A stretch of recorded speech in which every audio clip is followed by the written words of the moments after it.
Hey everyone, and welcome to this explainer. Today, we're stepping inside a mathematical factory to see exactly how arbitrary data gets transformed into strictly bounded map indices.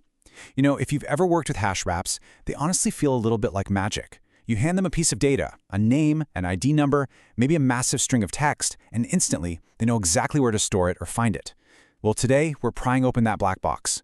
We're going to dive into the core libraries of the Electrostatic Sandbox project and trace the exact bit-by-bit mathematical journey of a key. So the big question is, how does a simple word actually become a unique memory address? Let's dive into this fundamental computer science puzzle to figure out what's really happening to our data under the hood. It's definitely not just a matter of dropping a word into a bucket.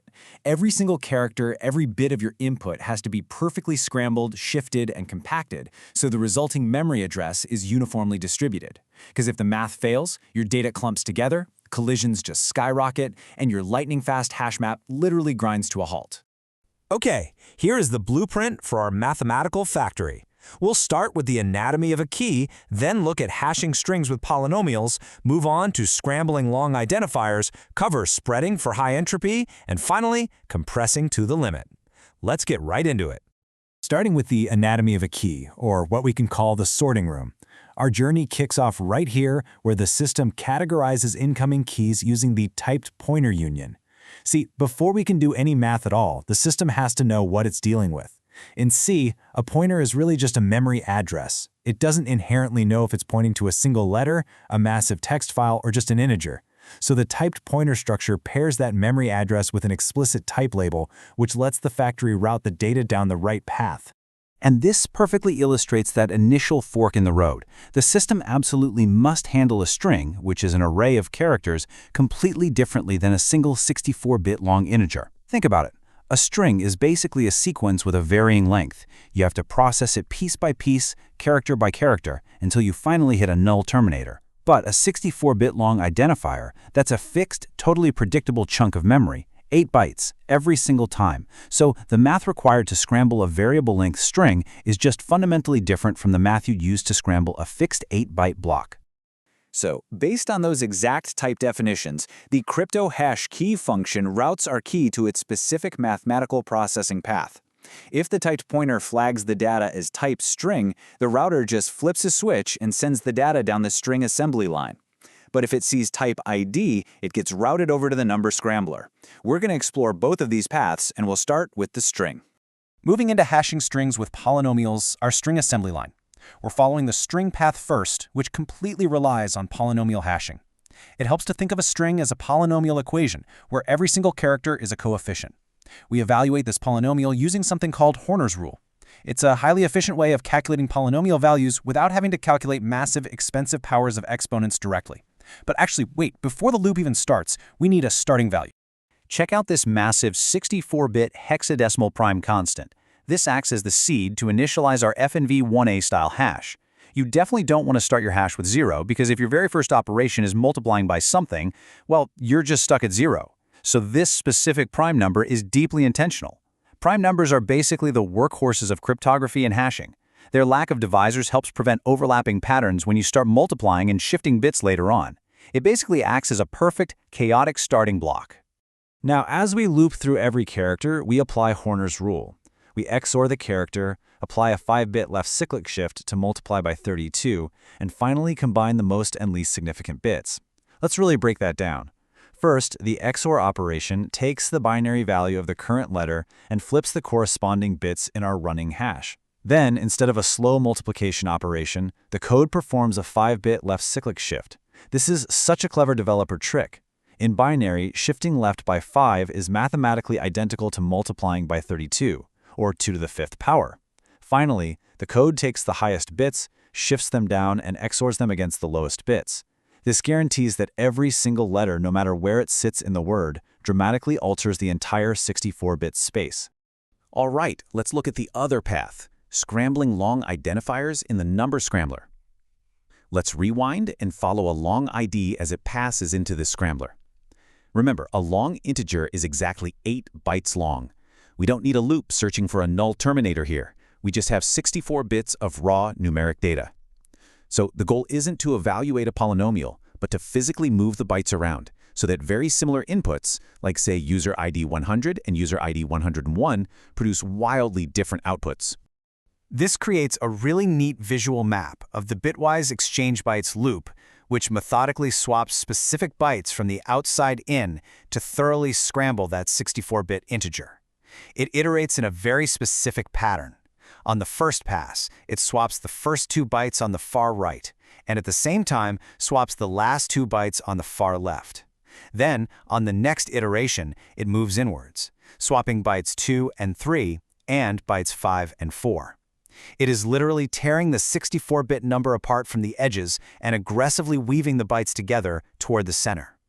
And here is the crucial point.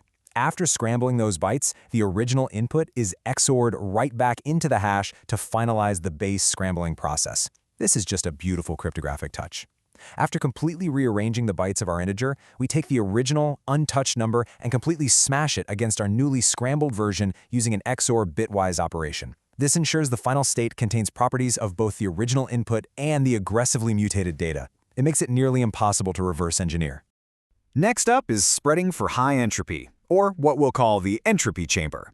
Both the string assembly line and the number scrambler paths converge right here. Whether our keys started out as the word apple or the ID number 9999, it's now been transformed into a highly modified 64-bit number. But we aren't quite done yet.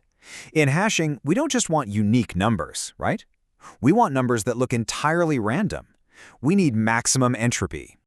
Before it even enters the chamber, the system injects a specialized user key, which is calculated with a bitwise left shift into the hash using an XR operation. This user key essentially acts as a system-wide salt. It takes the maximum value of a 16-bit integer, shifts it left by 8 bits, and adds 1. By XRing this static, complex value into our hash, we introduce this global layer of unpredictability. It guarantees that the exact same input hashed in this specific system won't easily match that same input hashed in a different, generic hashing environment. It effectively stops cross-system hash hijacking in its tracks. And this finalizer is absolutely vital because it guarantees high entropy, meaning our keys are going to be scattered randomly and evenly. If the entropy is low, keys might clump together in the same exact regions of memory. In a hash map, this causes what we call collisions, where 2 pieces of data try to occupy the exact same slot. Collisions are bad news. They force the system to create linked chains to store the overflow, and that completely destroys the instant lookup speed that makes hash maps so incredibly powerful in the first place. Now look at this specific equation. It shows exactly how CryptoSpread64 achieves that entropy by shifting bits to the right by 32 and folding them back onto themselves via XOR. Let's visualize this for a second. You have 64 bits. By shifting the entire number to the right by 32 bits, you essentially take the top half of the number and overlay it right onto the bottom half. The XOR operation then blends them together. Then the equation repeats a similar process. This technique is known as bit folding, and it ensures that any tiny change in the original data, even a single flipped bit, cascades through the entire 64-bit structure, completely changing the final output. And that right there is the avalanche effect in action.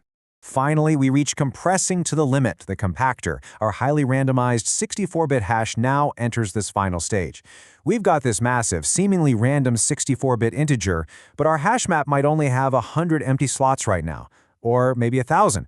We obviously can't use a 64-bit number as an array index directly. It would require way more memory than actually exists on the planet. We have to compress it down to fit within our current limit. Because our hash map has a strictly fixed amount of allocated memory, we must use modulo arithmetic to shrink this massive hash down to a valid array index. If you divide a massive number by the size of your array, the remainder of that division will always be a number between 0 and 1 less than the size of your array. It's really the perfect way to loop an infinitely large range of numbers back around into a strict, finite boundary. But notice this. The cryptohash compress function accomplishes this without the standard modulo operator. Instead, it uses this highly precise formula of integer division and subtraction to find the remainder. You might be wondering, why not just use the standard %sign modulo operator built into C? Well, performance. Standard modulo can sometimes compile down to slower CPU instructions. This formula right here is incredibly clever. It's like an open secret for high-performance code. See, in integer division, the decimal remainder is just dropped entirely. So if you divide the hash by the limit, then immediately multiply it by the limit again, you get a number that is just slightly smaller than the original hash. Subtract that from the original hash, and what you have left is exactly the remainder. It's a mathematically beautiful and incredibly fast way to compress the index. And this perfectly summarizes the whole journey. We just saw how mathematical logic gracefully transforms wildly different data types into clean, strictly bounded memory indices. We categorized the key, we hashed it depending on if it was text or a number, we spread it for entropy via bitwise XORs, and finally compressed it via a brilliant pseudo-modulo trick. It's an absolute masterclass of an assembly line full of mathematical transformations all happening in microseconds. But I want to leave you with this provocative thought. As data fills up the map, the factory eventually has to halt, multiply its limits, and run every single key through this exact mathematical gauntlet all over again. When the hash map reaches 75% capacity, what we call that 0.75 lambda factor, the limits change. And because the compression limit changes, the modulo math changes. That means every single item in the map suddenly has a completely new memory address. The system has to allocate a new, larger buffer, and every piece of data must be rehashed, respread, and recompressed to find its new home. It's a staggering amount of computation, all orchestrated silently behind the scenes just to keep your data instantly accessible. Thank you so much for joining me on this deep dive into the mathematics of hashing. See you next time.